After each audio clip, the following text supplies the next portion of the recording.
if you have a personal or professional problem, you call them outside, just you and them. You don't make a scene out of it. You don't do a Mick Foley thing where you take your watch off and come on, Foley, let's go down and ring. I'm going to kick your ass. That's what, I mean. When you go to a war dance? I don't know where the business changed about guys saying, can I see you a minute? And you pull them off to the side and you talk. Sure. That happened with me and Billy Jack. I almost had to fight that motherfucker one time. He'd have killed me. Oh, boy. Yeah, that wouldn't have been pretty. This RF video shoot with Billy Jack's a mother. Man. That's what I heard. Oh, shit. Yeah, That's a kick ass. Apparently fucking Art Barr fucking ribbed him and fucking pinned it on me. And I did, so and I could tell that, that what was going down, like, even though I didn't know anything, but I could tell that there was heat. And I'm going to the ring. I'm like, I can't even concentrate on my match thing. I have to fight Billy Jack. And so I come back. I go, Billy, I said, look, I didn't do it. I go, but, if we got to fight, I'll fight you. I said, knowing that fucking, I figure it's better off that way. Fucking, look, I'll fight you if I have to. And he goes, nah, I believe you. I was like, sweet. Well, I mean, what that's the what was the worst going to happen? You got an ass kick. That's the only way to approach a guy. Yeah. You have to go to someone and say, can I see you a minute? Yeah. Do we got a problem? Sure. Is there something we need to talk about? Absolutely. Is this thing going to go further than right What here? about the current Koko thing? Were you there for that? No. You heard about it though, right? I heard bits and pieces. Because Stan Lane, when we were up in WWF, we were both producers on Raw fucking years ago. He was telling me the story because they were the Fabs then, and I guess the main thing I remember about the story was Kern and Koko started going at it, and Koko thought he was going to do a job. Like his Kern had a reputation, and all of a sudden Koko starts winning, and like Stan said, he had this look on his face like, I'm winning, and started pounding the crap out of Kern or something. But I mean, do you know anything about it or the other side of the story? Or? No, I never heard about that one. The one I know about Koko was the fact that him and Duggan had a problem. And here's Koko, and now he's going to pick on Hacksaw Jim Duggan. Oh! Duggan's not some guy you really want to pick on. Sure. I mean, he's Duggan's a nice, easygoing guy, but when you rough his dander, buddy. Did they fight? Or? No, Koko came at him with a little bottle, like a little shot bottle that you get on the airplane. Came at him like, was it broke open at least? Get the fuck away from here before I hurt you. What's the best fight story you got? Did you ever get any fights with anybody? No, I've been very fortunate. Yeah, I fought a lot of marks. Right, but I'm saying that the boys. No. What's your best? Did you ever see? Was there any good fights you saw or anything? I missed the Bret Hart, Shawn Michaels fight in Hartford, Connecticut. I was sitting at the table with Arnie Scola. All of a sudden, the shit broke out, and what the everybody's running in there. And when people start running to something, I don't want to go watch it. Yeah, I'm too lazy. I'd love to watch it, but I'm just too lazy. Even Arnie Scola didn't get up. We're sitting there, and I said, what the fuck? And somebody came by and said, oh, Bret Hart and Shawn Michaels in there pulling each other's hair out, down on the floor, rolling around. What a night. Did you hear about the Goldberg Jericho thing? Yeah, I guess Jericho's got some fucking balls about him, huh? He's got that Canadian retard strength. He walked right up there and said, fuck you, motherfucker. Yeah, I guess Goldberg fucking said blah, blah, blah. No, Jericho actually said, Goldberg starts screaming at him, blah, blah, blah. And Jericho's like, look, I don't want to fight you. Goldberg's like, well, you ain't got a fucking chance. Doesn't matter anyway. He comes charging him. Jericho front face locks him. Goldberg screaming, you let me go and I'll kick your ass. Yeah, but there again, here's the thing. And Jericho says, no, I want to do business with you. And he goes, I'm going to let you go. He goes, well, I want to try and do business with you. Goldberg runs at him again. Front face locked him again. Just killed his reputation. But you there again, you don't go in the lunchroom in front of everyone and do that. No, of course not. You see the guy in the hallway and you say, or you see him at the hotel and you say, come here, you got a minute? And you pull him off to the side, over here somewhere, and you say, well, we got a problem. Or do you get brass knucks and use the French connection? Well, I mean, if it's escalated that far, then you might as well shoot the motherfucker. There's no need to go any further. Just take him out back and say, hey, come here, we got a problem, and fucking hit him in the head. Boom. Yeah, fucking, I guess Jacques had told me that story, but no, but he got pushed pretty far before he did it, before he went to that, though, right? I've always defended Ruggiero on this, simply because the story that came out wasn't the true story. because Jock had been sucker punched in Miami, sitting at a table playing cards. Dynamite Kid comes in. No, I think he actually slapped him, is what Jock said. Well, but I mean, whacked him. He broke his fucking jaw. Right. I don't know if that's a hell of a slap. Yeah, that's what Jock said, yeah. Well, Jock maybe wants to cover it with sugar. Oh, okay, all right. He broke my jaw. So for 6 weeks, Jock was all fucked up. And it came to a head over in Rockford, Illinois. There again, I missed that when I was standing over in the hallway doing something.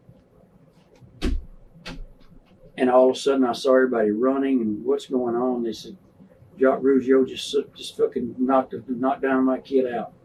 And then everyone said, Dynamite Kid was toting 2 cups of coffee, he couldn't defend himself.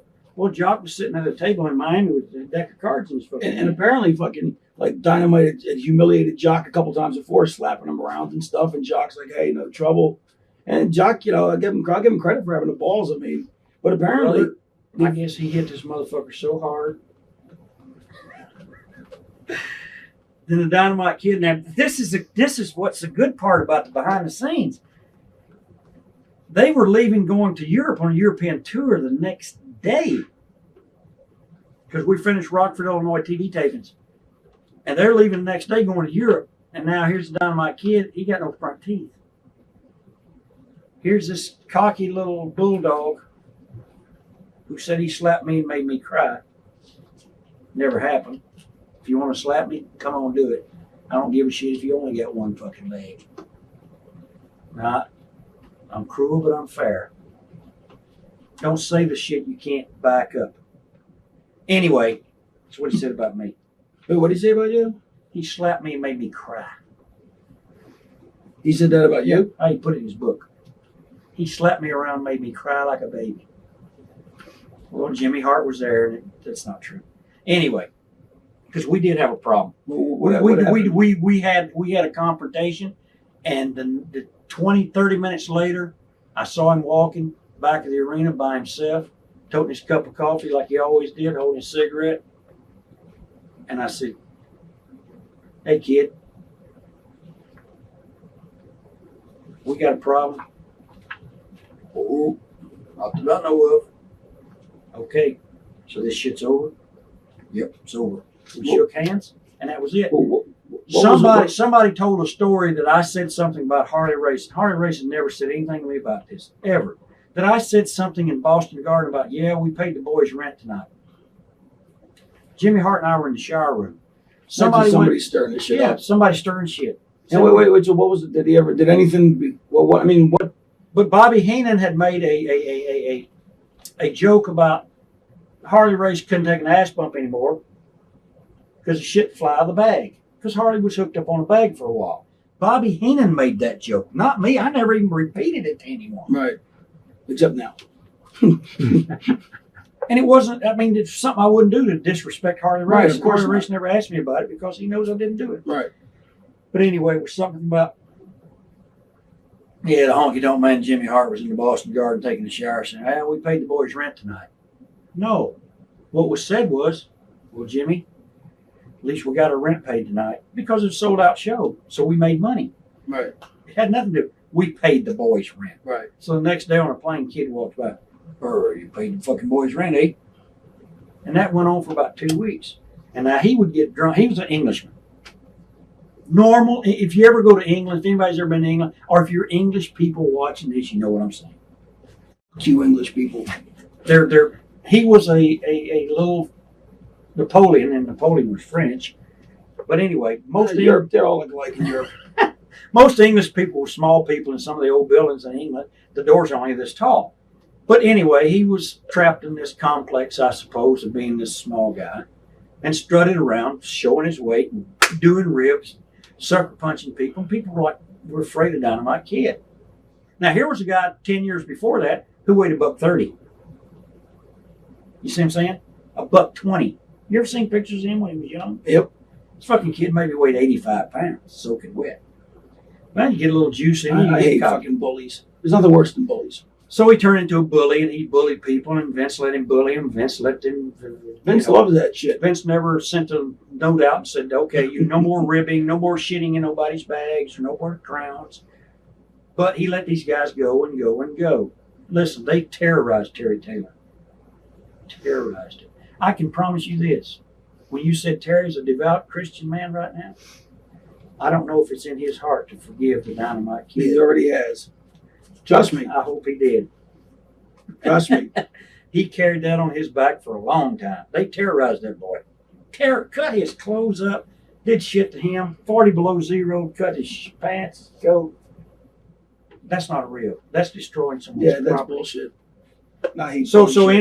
anyway, the kid. Oh, let me just say, and the worst thing is at that point, you go, you want to fight him, and then they go, and then you can't fight him because then they're like, oh, what, you can't take a rib? You know what I mean? So it's the double thing. You're fucked either way. You're fucked. So you just have to rib him back. So he comes in the locker room. He'd been in the bar all day that day. I forget where we were, Louisville or we were somewhere up north. He had been in the bar like 10 in the morning because I went past the place at 10 in the morning. He was there at 2 in the morning when I left the bar. He was sitting there drinking and smoking and drinking. He's back in there at 10 in the morning. Like the English people they drink beer and smoke cigarettes at 10 in the morning. Then when the bar opens at 10, they start drinking. If they're not working, they drink beer, hot beer, all day long. Even if they are working. So then he shows up and he's all fucked up. But old Jay Strongbow quickly exited the locker room, so he knew what was going on. So Kid tells Jimmy Hart, "Get out of here, Hart. I want to talk to this fucking prick." So Jimmy, "Oh, okay." Just floating, baby. Just floating. But Jimmy stands outside because he knows, Right. because he saw me, If he's got to come in, he'll be there. when Savage said, Pedro Morales came one night with Troy, New York, says, "Oh, Jimmy, Savage, he's real upset. He want to see you right now about that match." I said, "Sit down, Jimmy. I'll take care of this motherfucker." I went straight to the locker room, pushed the fucking door open, said, "You got a problem?" And he went nuts. "Oh, yeah, problem. Yeah, I got a fucking problem. Yeah." And I sat down, and for 20 minutes, I watched this fucking goofy guy. Jimmy Hart will tell you today, "Hey, Honky Tonk Man went there. I didn't give a shit. I didn't care what he was going to do." Same way with Dynamite Kid. He starts screaming and cursing, "You fucking asshole." And we've been in Calgary, like I said about Right, Calgary, sure. as a brotherhood. Right. And 3 tours, right? For 3 tours in the cold, frozen tundra together. And now he's cursing and screaming at me. I think it was jealousy because I was Intercontinental Champion. The greatest Intercontinental Champion. Yeah, okay, stir it up. He'll kill you. So he's screaming and cursing. And I sat down and I watched this guy go off on his drunken whatever he was saying. And I said, "Kid, what the fuck is the matter with you? Why'd you say that shit about Harley?" I said, "I never said anything about Harley Race. Bobby Heenan said that. He's the one started that shit. I never even repeated it because I thought it was a sick fucking joke."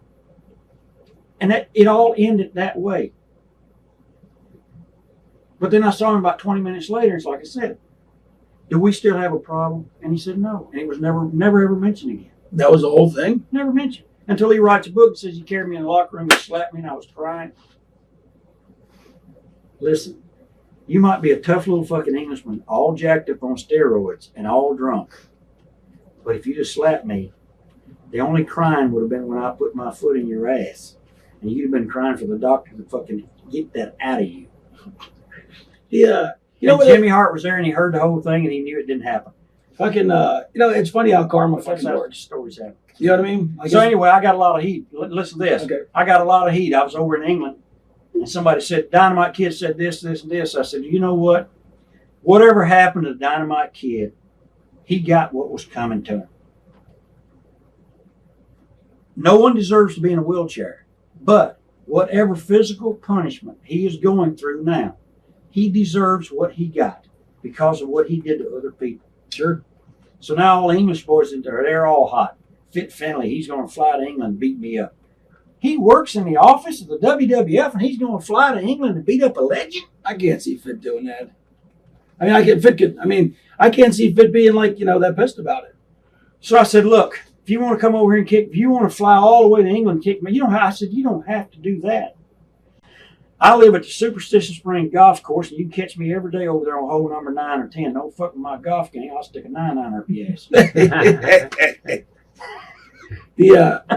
doesn't sound like fit, though. You know what I mean? That sounds like somebody stirring the mud again. Well, all the English boys were real hot about it, but then Diana Hart put her book out where she called the Dynamite Kid the biggest liar, the biggest fucking asshole she'd ever met in her life, and then case closed. He was off you? Yeah. Because now there's someone else who said this guy deserved what he got. Sure. And Jacques Rougeau's never defended me for defending him, but I did, and I thought everyone said Jacques Rougeau sucker punched Dynamite Kid. He didn't. No, did he sucker punch him? Maybe, yes. Could it have been handled differently? Could he have said, "Listen, kid, my jaw's better now. Let's me and you go out in the parking lot for a minute. I need to talk." Maybe. Did you have to go in and hit the guy? Different things are settled different ways, I guess. That's that story. Forget that. Well, you know what's funny? It's like look at Fritz von Erich. You know what I mean? Like, from all the abuse, and everything he put through, and then, I mean, it's tragic about his kids dying, his wife leaves him, but karma's karma. It gets fucking everybody. Yeah. Raven, I've said this. I'll say it again. I've done a lot of shit in my life. A lot of bad shit. Join the crowd. I've done some good things. But you know what? When my day comes, I'm going, no matter what. And if they want to stand there and go, when that motherfucker dies, I'm going to piss on his grave. Good for you. I'll need a drink. Hope they drink a lot of beer first. I don't care. I don't care what people say about me when I'm gone. I'm not going to be here to hear it. I don't give a shit. I don't care what you say about me when I'm alive. At least if you're talking about me, you're thinking about me. That means I'm on your mind. I'm on your mind for what reason? Why? Because you're the greatest Intercontinental Champion of all time. Ladies and gentlemen, that's the end of Volume 1. Watch thousands of exclusive shoot interviews right now on TitleMatchNetwork.com.